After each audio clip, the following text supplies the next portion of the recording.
Hello updaters! Naku, ilabas na ninyo ang mga popcorn ninyo dahil kasama ko ang isa sa, actually, kinakatakutan ko sa showbiz to eh. Kasi kadalasan, mas maraming alam sa akin to. Kakatukin ko pa to pag madaling araw minsan parang, hoy, ano nangyari kay ganito? Diyan lang po yan nakatira sa kabilang bahay si Miss Aubrey Carampel. Hello, updaters! And ang mga mare kong nakikinig dyan.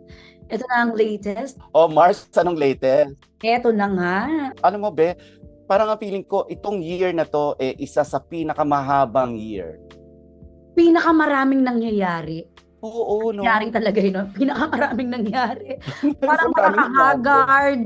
Di ba, Mm. be? Parang ang daming ganap sa showbiz. Yung parang, yung time na nag-pandemic, di ba? Parang lahat tayo work from home, konti lang yung Oo. ganap. Di natin alam sa nakagilap na storya. Parang ngayon, grabe, pagod na pagod tayo. Ang daming storya. Back to normal na. Yun nga, parang inipon nila yung mga events ng 3 taon, tapos biglang ngayon nangyari lahat. Ganun yung pakiramdam ko. Ako din. Nakakapagod itong 2023 na to. Pero hindi tayo nagrereklamo kasi Hindi tayo syempre, nagrereklamo. love We're natin not ang showbiz, complaining. love natin ang ating mga trabaho. Isa-isahin muna natin yung mga malalaking nangyari. Unahin muna natin sa inside the bakod ng GMA. Naku, ako, ito talaga, matagal ko nang inabangan to na mangyayari at hindi ko alam na mangyayari ito ngayong taon na to. Yung reconciliation ni Marian Rivera at of course ni Heart Evangelista. Grabe, di ba? Parang more than a decade yan. More than a decade nating More than a decade, hinintay. totoo. Oo, kasi we were there, di ba? Nung nangyari yan, 2011, that was 2011, at pareho natin silang kaibigan. True. Nung time na yan, alam natin yung mga nangyari, pero parang, di ba, Diba, alam natin, tapos parang pag every time kakausapin natin si Marian, kakausapin natin si Art, may mga naririnig tayo, pero parang naipit tayo noon eh, di ba? Hindi, at saka hindi yun eh. Yung may sinasabi yung fans ni Marian, may sinasabi yung fans ni Heart. Pero syempre, hindi naman yun yung nangyayari talaga eh. Hindi naman yun yung naririnig natin pag nakakausap natin yung dalawa. Yes. Kaya, di ba naalala mo yun, nung pumutok yung balita na yun, actually, ano bang yung unang nalaman ko yun, syempre natuwa ako. Dahil, di ba, ngayon naiyak ka eh. Hindi, naiyak ako nung sorry na. Naiyak ako nung nakausap ko si Heart. Kasi alam mo yung ilang taon mong hinintay yung storya na yun. Kasi ilang taon na parang nagpipigil kang itanong yun every time na makikita mo silang dalawa. And then finally, yung tinanong mo na, tapos nakakuha ka ng magandang sagot na parang kinonfirm niya sa'yo, nung in-interview ko si Harta, nung kinonfirm niya sa akin na parang, okay na kami. Pero parang ang feeling ko, God's perfect timing ito. Parang pareho na silang nag-mature, pareho na silang ready, parang wala na silang masyadong, alam mo yung iniisip sa katawan nila, parang, good vibes na lang tayo. Actually, ang sabi kasi sa akin ni Heart dyan, di ba parang, siguro alam naman na rin ng iba kung anong nangyari dyan. Magkaklase or schoolmates yata si Sixto tsaka yung anak ng kapatid ni Heart. Schoolmates sila. So, sabi ni Marian, madalas niyang makita yung kapatid ni Heart, si Camille. Tapos, ang sabi ni Heart, parang si Marian yung nag-initiate na kung pwede silang mag-uusap. I think may nagbuo ng Viber. Hindi ko napapangalanan kung sino. May nagbuo ng Viber thread, ng Viber group, na nandun silang dalawa. So, from there, ayun na. Pero, so, bakit ako naiyak? Kasi, parang alam kong sincere yung nila, yung reconciliation. Hindi pinilit, di ba? Walang pilitan. And ito na nga, nung, alam mo yung merong nag-bridge, ang feeling ko rin naman kasi nung time na yun, kung merong nag-bridge, hindi You're rin just talaga waiting for that someone. They're not the best of friends, but parang alam ko dati, nung parang bagong salta si Heart sa GMA, parang si Heart may feeling of na parang, ano ba ako dito, di ba? Hindi belong. Nangangapa ka. Pero si Marian yung, ano ka ba? Okay ka, dito ka. Parang gano'n. Kaya nga parang nung nagkaayos sila, kasi parang to begin with talagang, 'di ba ang ganda-ganda pag wala kang, 'di ba, wala At kang saka hindi, vocal impluwensya. tayong dalawa na Oo, love natin si Marian at love natin si Heart. si At Heart, alam nila pareho yan, even in the yes, time na hindi sila okay. oo. 'Di Mm-mm. ba parang alam ko nung time na hindi sila okey, 'di ba parang kunyari magkukuwento si Heart, magkukuwento si Marian, parang tayo parang 'di ba parang makikinig lang tayo. 'Di ba? Hindi pa tamang panahon, ika nga, 'di ba? Oo, tsaka parang may time kasi 'di ba parang si Heart sinabi rin ni Heart na parang medyo time na may time na talagang medyo magulo yung may Oo, yung pinagdadaanan siya, hindi siya ready. Kaya nung naging ready siya tapos ayan, nag-ano naman si Marian, eh, di mm, everything's well. Tsaka nakakatuwa ano, hindi lang talaga natin personally na witness yung pagkikita nila ulit, yung nagyakap. Pero So, buti hindi, na lang may mga nakakuha, oo, may buti na nakaka lang. I mean, nung nakita ko nga yun, yung picture na pinost ni Tim Yap, 'di ba? I think ah, we're referring to that. Talagang alam mo yung parang lumukso yung puso ko. Parang magkano sila, ayan na, parang back to 2011, 2012, parang ganyan. oo. Tsaka ano 'no, paano kaya talaga 'pag meron silang project together? Ang Ah, ganda siguro uy, nun. hindi imposible yan, Oo, eh, kasi pero parehas silang busy, eh. Oo, kasi paano ko nasabing hindi imposible? Kasi itong 2023, na-witness natin yung maraming imposible na Yes, mangyayari. Yes, 'di oo. ba? Ang Mm. daming imposibleng hindi naman imposible, yung hindi mo akalaing mangyayari. Mangyayari. Oo. Oo. Isa na At diyan. nangyari, Isa na oo. diyan yung collab ng GMA at ABS-CBN. Na-interview ko yung mga boss ng ABS-CBN, pero online lang. Alam mo yung parang naninibago yung utak ko, parang wow, At totoo ba akala natin nangyayari hanggang to? dun lang, 'di ba? Akala Yes. natin hanggang dun But lang. no, there's more. Mm. Mm. Ikaw, anong naramdaman mo no? Siyempre, ikaw ang maraming naging coverage ng Unbreak My Heart. In fact, naging close mo pa si Jody, naging close mo pa si Baby Boy Joshua. Uy, hindi parang hindi si Jody na-surprise ako kasi parang the first time parang sabi niya ilang taon na ako sa showbiz, parang 20+ years. Ngayon lang ako nakatapak sa GMA. Nag-goosebumps daw siya.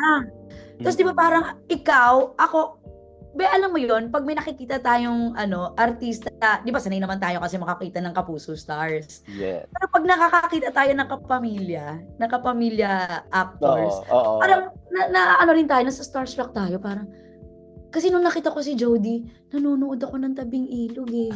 'Di ba parang ako, my gosh, oo, Mm. George. Ta's parang Oo. tawang-tawa siya, ano ba, Tabing Ilog talaga. Ta's from then parang ano naalala ko, parang nagkaroon siya ng isang project na personal sa kanya, pinahanap niya ako sa Facebook. Pinahanap niya ako kung paano ako mako-contact kasi gusto daw niya na parang, imbitahan ako na para i-cover yung isang event na malapit sa kanya. Tapos parang ako na-touch naman ako na parang, ay, wow, nakakatuwa naman na parang, hindi ko kasi akalain na magkakaroon din ako ng connection sa mga kapamilya stars. At si Mm. Baby Boy Joshua, nalaman Talaga, natin pinanindigan mo na talaga Baby Boy Baby Boy. Joshua. Si Baby Boy Joshua nalaman natin na parang nung in-interview ko siya na nasa GMA siya, sabi ko, "Uy, welcome to GMA." Sabi niya, "Actually, hindi ko po first time dito, eh." Sabi ko, "Talaga ba?" Mm.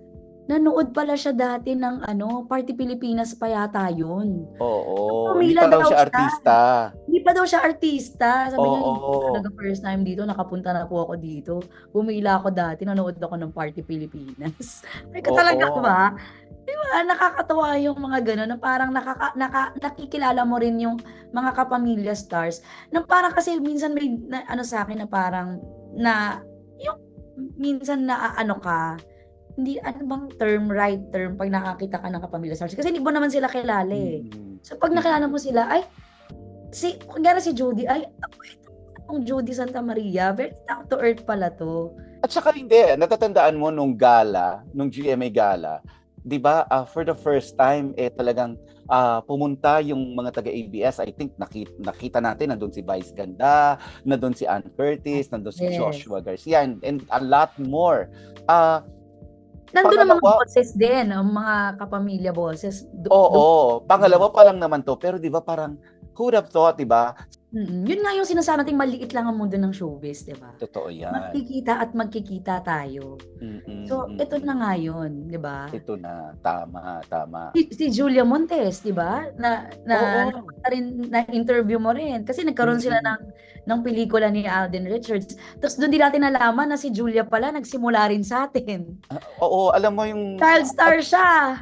ang Diba? dami palang ganun, ano, ang daming yung magugulat ka na lang na parang, wow, totoo ba na dati kang taga-ABS or dati kang taga-GMA? Tapos alam mo yung may mga ganun.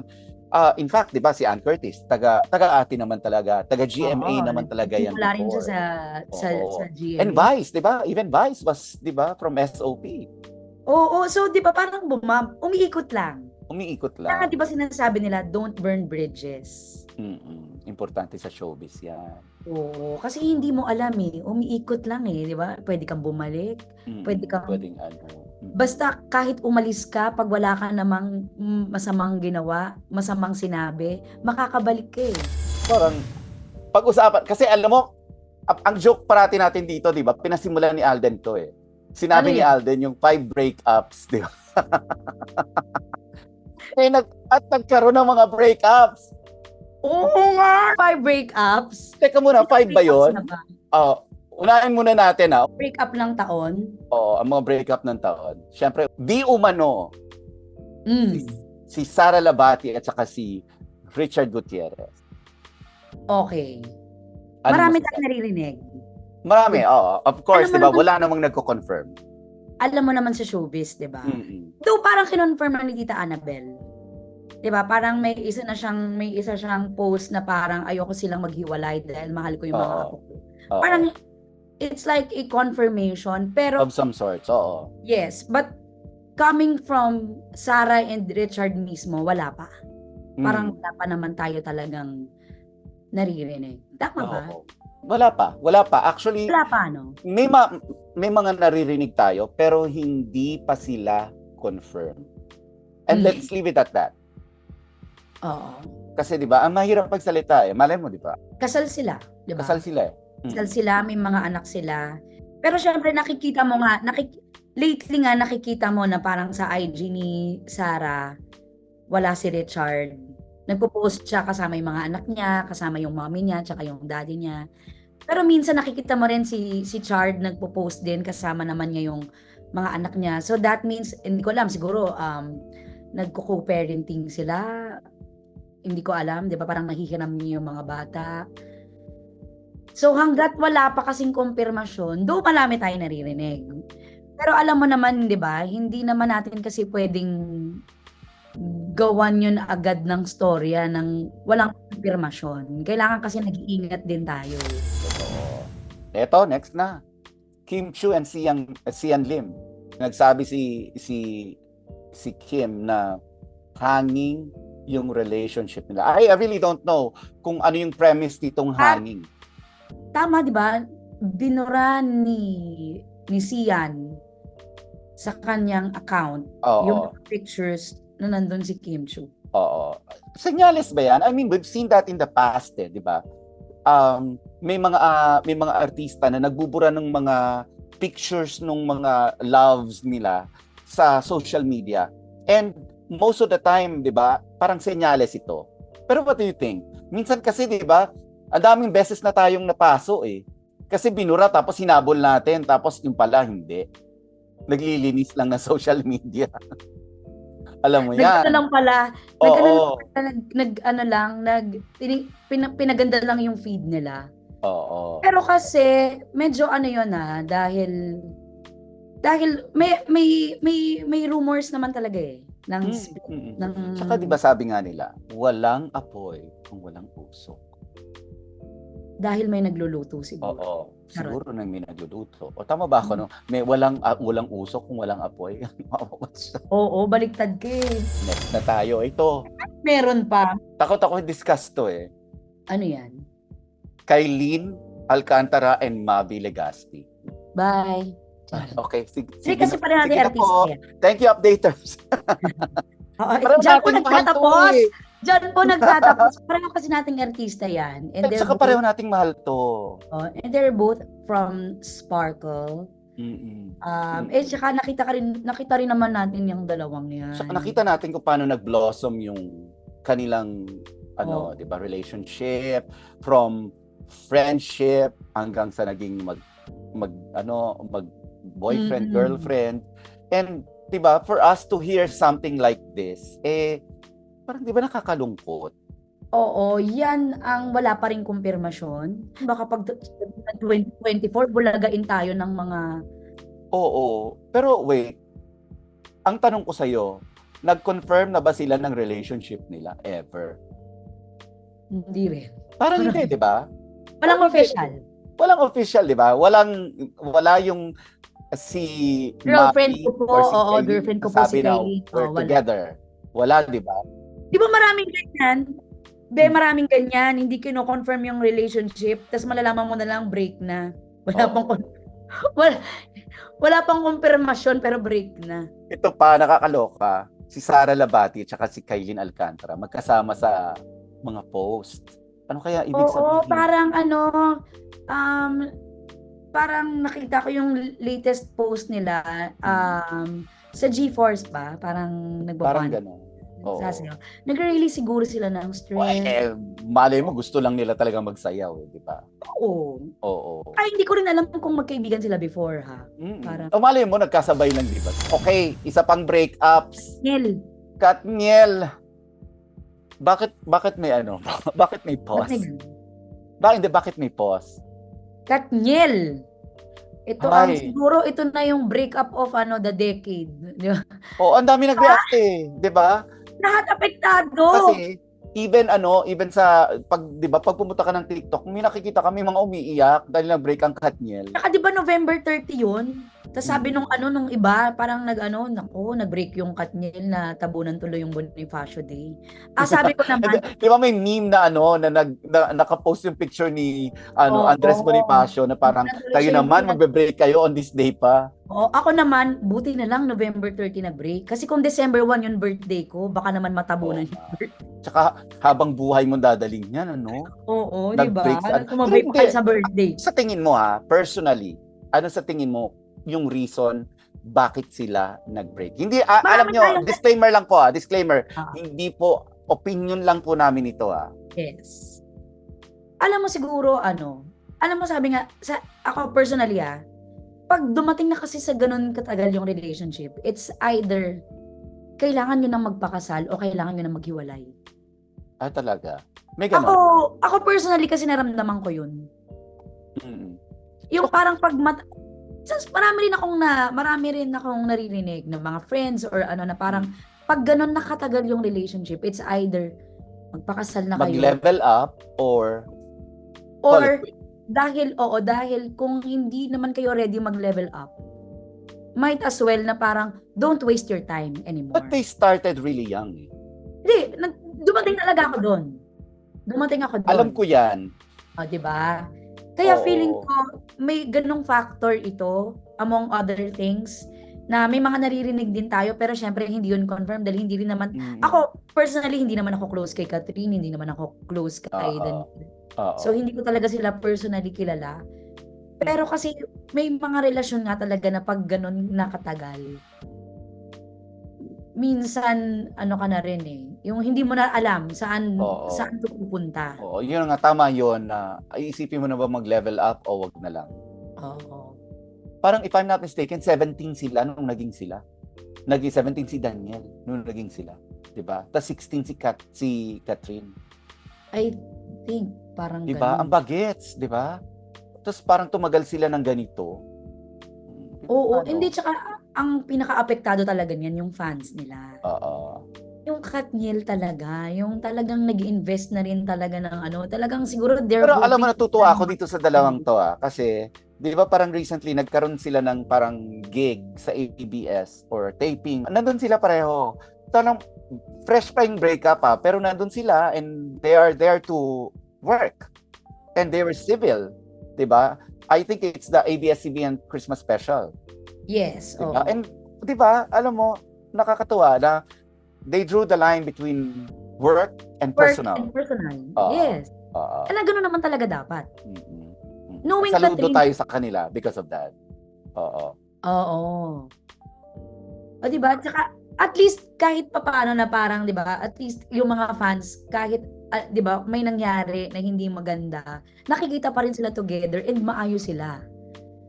Di ba? Yun naman din yung maganda. Tsaka, sinasabi natin, maliit ang mundo ng showbiz. Magkikita at Tsaka bata pa sila, no? I'm sure magiging mag-friend sila pag may kanya-kanya silang partners. And we don't know, mali mo kabalikan. Di rin natin alam. Hindi rin natin alam. Hindi rin Hindi natin natin sure. masasabi yan. Magkabalikan tapos magpakasal, di ba? Oh. Hindi rin imposible yan. Hindi rin imposible May talaga mga yan. ganun. Doon tayo sa in a romance. Ayan.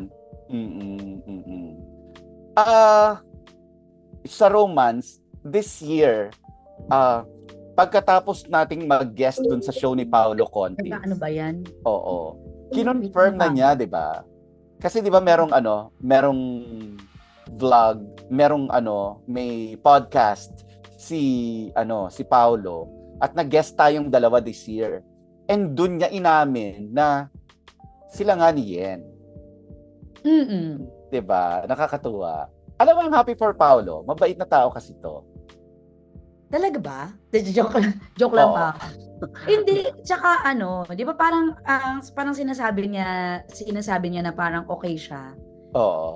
Na parang happy siya. Oo. Parang sa simula syempre binash yung relationship. Yung allegedly nakita sila sa Baguio. 'Di ba? Parang tapos that time kasi na parang nababalita pa lang yung split nila ni LJ. Yes. So, pero parang coming from Paolo na parang okay siya. 'Di ba parang ano yun na natin yung tao na deserve naman niyang maging happy. Oo. Saka si LJ ngayon, kasal na, 'di ba? Oo In fact, naman. kaibigan mo si LJ, kaibigan ko si LJ. And 'di ba, parang wag niyo naman masyadong i-bash yung tao. Parang 'di ba, nung nag-uusap nga tayo ni Paolo, after 'di ba after nung guesting natin, 'di ba parang sinabi natin na alam mo, sana mag-gets ng tao na relationships happen and sometimes relationships don't work. And it's normal. It's normal. It's Diba? normal. It's just that artista kasi sila. It happens, 'di ba? So parang yung frustration nyo sa love life nyo, wag yung event out doon sa artista kasi meron din silang normal lives. Oo. Yun ang nakakalimutan siguro ng marami. Hindi lang naman sa mga artista. Kumbaga parang na-highlight lang kasi syempre nasa sila. Kumbaga parang nasa public eye. Pero nangyayari na, 'di ba? Nangyayari na nagkakaroon talaga ng problema yung isang relasyon. Oo. At minsan talaga nakakatagpo ka rin talaga ng taong para talaga sa iyo. Ito pa. Ano pa? Si Coco at saka si Julia. Si Coco at si Julia. Oo. Okay naman sila. Kasi 'di ba parang dati, pag naririnig mo si Coco, parating alam mo parang vague yung vague yung pag-amin niya. Tapos pag syempre si Julia, parang wag na po. Oo, alam mo naman si Julia, 'di ba? Oo. Pero nakakatuwa si Julia. Din yan, oo. Yan pa si Julia, isa pang I'm glad na nakilala ko. Na isa pa yan yung kapamilya star na natuwa ako at masaya ako na nakilala ko siya. Kasi grabe, very down to earth din pala yan si Julia. Super, nakakatawa din pala siya. Oo, super. Alam mo, ang galing niya mag-bake. At saka sabi niya nga doon sa interview, nung nagkaroon ako ng interview sa kanya sa GMA Integrated News, if I'm not mistaken, taga-Pandacan siya. Parang gano'n. Tapos parang yun daw yung hindi niya makakalimutan hanggang paglaki niya. Yung kung paano siya noon, nung lumaki siya, as parang somebody from hindi naman marangyang pamilya. Parang ganyan. Oo. At tama ka kasi sobrang niyang down to earth. Nararamdaman mo yung sinseridad sa kanya. And I love her for that. Swerte ni Coco dito sa girl. I think happy naman sila. Happy sila. And I hope they stay happy. Kasi si Coco, naging kaibigan ko rin yan from way, way back. Ano yan, mabait na tao yan. Simple lang din siya. O sige, ito pag-usapan na natin. Yung mga naging kasal nitong 2023. Mabilisan lang nating of course si Alodia at si Christopher, nakakatuwa itong kasal nilang. Alam mo, I love seeing young love flourish. Kasi 'di ba parang si Alodia came from parang ang tagal ng relationship nila ni Will. But it didn't work out. Pero nangyari nga yung breakup eh. Tapos biglang ito, parang hindi naman yata matagal yung relationship nila. Tapos biglang nagpakasal, di ba? Yes. Talagang, ang alam mo, wala sa tagal.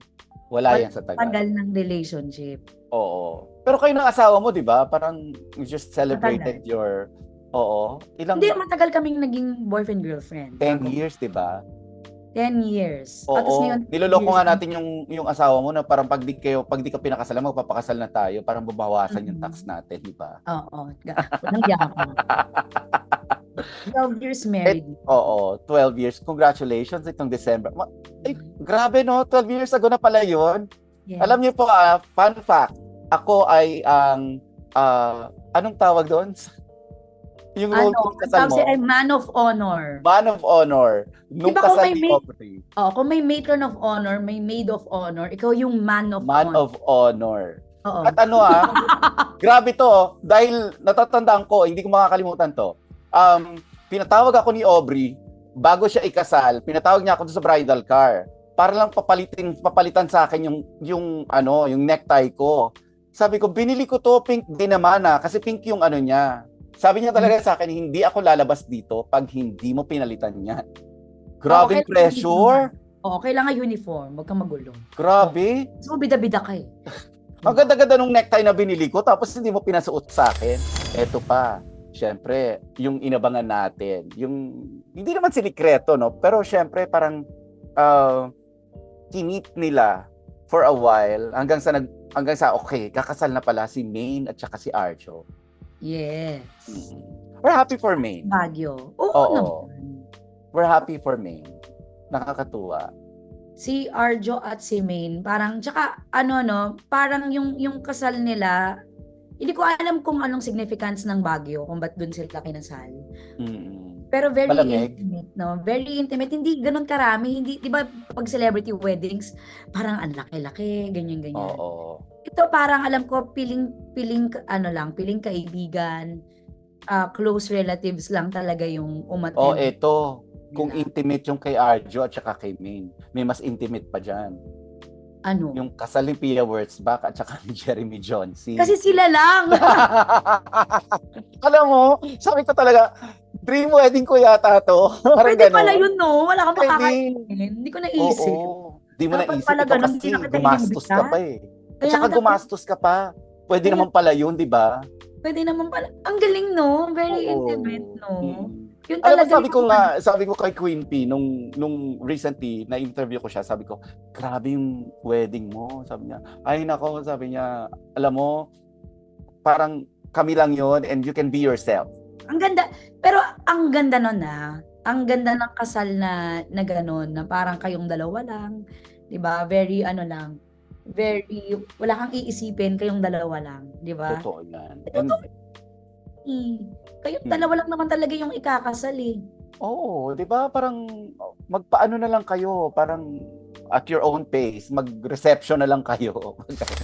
Magbibigay pugay tayo, syempre, doon sa mga nawalang tao na mahal natin ngayong 2023. And I can name 3 na talagang yung mag-iiwan ng dent sa showbiz and dalawa dito nag-iwan ng dent sa ating personal lives. Unahin na muna natin yung recently, of course, si Ronaldo Valdez, si Tito Ronald. Grabe. Hindi ko ma-express kung paano, yung parang, ay wala na. Kasi the icon ito eh. Hindi, tsaka hindi mo akalain. Yes. Diba? Magpapasko. Magpapasko pa man din. Tapos akala mo kasi okay siya. Oo, kasi di ba pag nakikita natin si Tito Ronald, ngiti-ngiti lang, oy, kamusta? Ganun lang. Alam mo kasi natutuwa ako sa kanya kasi ang galing niyang aktor. Mm. Tapos dati kasi favorite ko yung sitcom ng GMA noon, Bahay Mo Ba 'To? Silang Oo. dalawa ni Desi Tomas, favorite ko yun.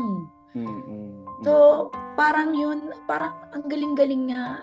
Alam mo You yun, know, my heart goes out to Jano. Jano, Na yes. kaibigan natin yan talaga. And I hope they can recover from this loss, lalo na ngayon magpapasko. And isa pa, syempre, 'di ba, fresh pa sa ating lahat to as mga kapuso, yung pagpanaw ni Mike Enriquez. Oh, yun pa. Ibang parang Yun, hindi ko ma-imagine yung news na wala na si Buma. 'di ba parang nung nalaman natin noon, 'di ba? Parang totoo ba 'to? Kasi 'di ba parang naalala mo bago 'yan, parang may kumalat din noon, parang may Oo. kumalat na fake No, news. actually, nakailang ganon, 'di ba? Na parang Ba tas nung parang yung totoo na, parang nagho-hope ka na parang sana fake news pa din. mm 'Di ba sana may magsabi na fake news 'to, 'di ito, ba? 'di ba? Natatandaan mo, ganito rin nangyari sa atin nung namayapa si Francis Magalona. Oo, Ang that daming was fake how news, we tapos nung sinabi sa atin ng desk, i-confirm nyo na, nagtuturoan pa tayong dalawa kung sino oo, tatawag kay sabi ko, naku, Pia. hindi baka mamaya fake news 'yan, 'di ba? Oo. Parang And somehow, 'di ba, one part of you saying na parang, I hope fake news ito. oo. Ito, isa pa tong nakakabigla. Nung Mm. nawala yung kasama nating si Mario Dumawar. 'Di ba? I mean, hindi Alam ko ma-imagine ng showbiz nawala si Mario. kasi alam mo be, 'di ba parang days before na nabalitaan natin na ospital si Tito Mario, nakakasama pa natin siya sa coverage, eh. Oo. Yung parang ang sigla-sigla niya, eh, parang wala naman siyang sakit, wala kahit ano na wala kang mababakas na may nararamdaman siya. Ta's biglang alam ko may tinanong pa ako sa kanya sa phone, kasi minsan 'di ba parang nagtatanungan tayo 'di ba, that goes to show na parang wala naman kasing war. Parang sa mga coverage minsan, nagtatanong ako sa kanya, "Tito Mario, itong istorya na 'to ganyan, ganyan, ganyan." Tapos Mm. linggo yun, alam ko linggo yun, sinagot niya ako. Na parang, "Ay ganito na lang 'yan Aubrey, wag mo ng anuhin 'yan, wag ka na magpakahirap sa storya na 'yan." Parang inaano niya ako, Mm. "Ano ka na Somehow, 'di lang." ba, alam mo yung without mentoring us, marami siyang naituro sa atin eh. Hmm.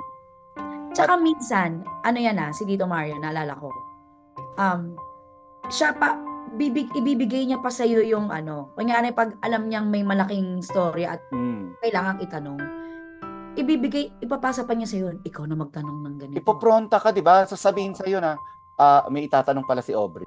Hindi, parang O ano may ito, itatanong si ito Nelson. yung Talagang malalaki yung mata ko, parang ba't ako? oo, bakit ako? Pero parang feeling ko yun yung ano na parang, "Kaya mo 'yan."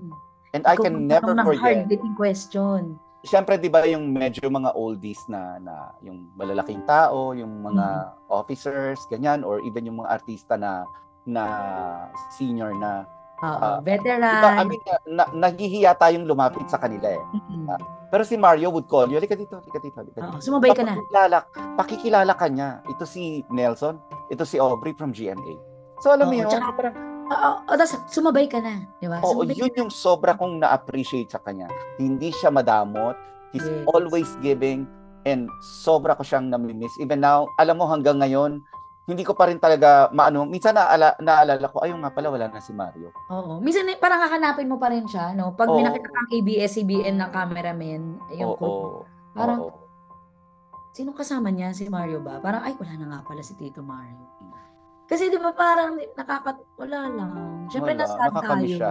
siya. Our hearts goes out to Miguel, yung anak niya, and their family, and Mario's family. Siyempre, 'di Oo, ba, kung merong mga loss, welcome din natin yung ilang mga baby. 'Di ba? Katulad nung baby ni Bianca King, if I'm not mistaken, tama, Sadie nga.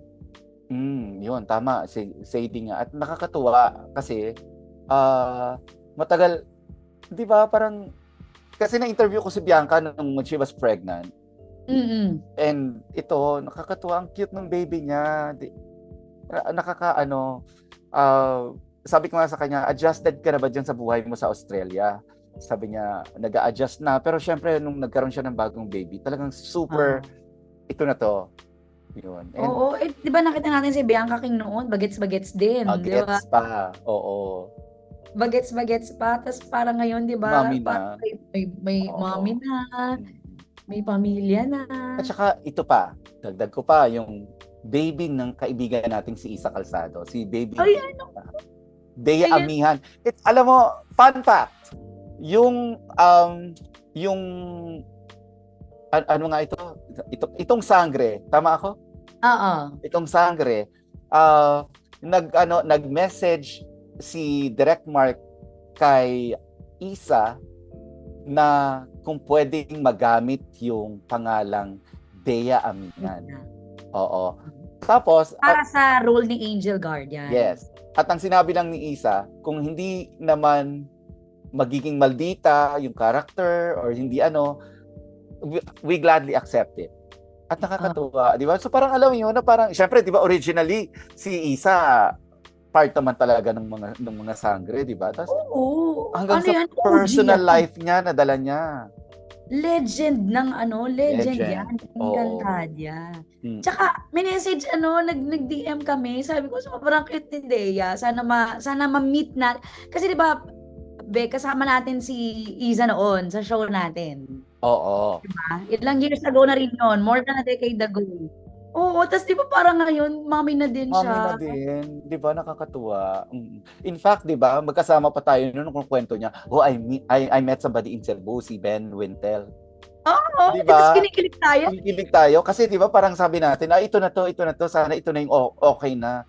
Tapos Oo, sana eventually ito na. nagpakasal, tapos nagkaroon ng Oo. nakakatuwa. Yun na lang, ang na lang, sana ma-meet natin si Dea. Gusto ko siyang makita in person kasi sobrang cute nung bata. Darating yan. Darating yan. Oo. I wish talaga. Basta ang positive ng outlook ko sa 2024. Yun lang. Personally and para sa showbiz. Ano yung personal? Basta! And on that note, magpapasalamat na ako sa aking collab host. Ang collab na ito, hindi natin akalain mangyayari. Oo, ang collab, di ba? Imaginein mo. Alam mo, nakabakasyon lang talaga si Kuya Lar, no? Kaya hindi na natin naabala para... Oo, nasa si Kuya Lar, nagbabakasyon, nasa Amerika. States, oo. Kuya Lar, Happy New Year, alam mo na. Masaya, mas masaya rin naman. Siyempre, marami ring alam si Kuya Lar. Oo, at saka yung mga blind item, di ba? Kung nandito si Kuya Lar, syempre may blind item yun, for sure. Oo, tsaka na tayo mag-blind item. Tsaka tayo mag-blind item, pwede naman ako mag-repeat guest, di ba? Nag-repeat na ako pala Hindi ko alam. Nag-repeat guest na ako, Oo nga, no? In fairness, di ba? Kalinya mo na sila, sila Ruru Madrid. Ay, Oo, na ganyan. Barda, ayan, yung mga repeat. Ang daming aabangan. And talagang, alam mo, natutuwa ako dahil ang ganda-ganda ng pasok ng taon para sa Sparkle. Yes. Oo. This is the... At ako, ang dami kong in-interview rin ng mga artista na sobrang blessed sila ngayong 2023. #feeling blessed talaga. Totoo yan. Totoo yan. Diba? Ayan. #feeling blessed talaga itong 2023. Ayan. Be, maraming salamat sa iyo. Thank you very much. And I'll see you in 2024. Hindi rin no? Kumato ka lang. Oh, sige. Anyway, thank you very much. Thank you so much, updaters at mga mare. Manood po kayo lagi ng Balitang Hali. tanghali. At saka 24 oras. 24 oras. At 24 oras weekend.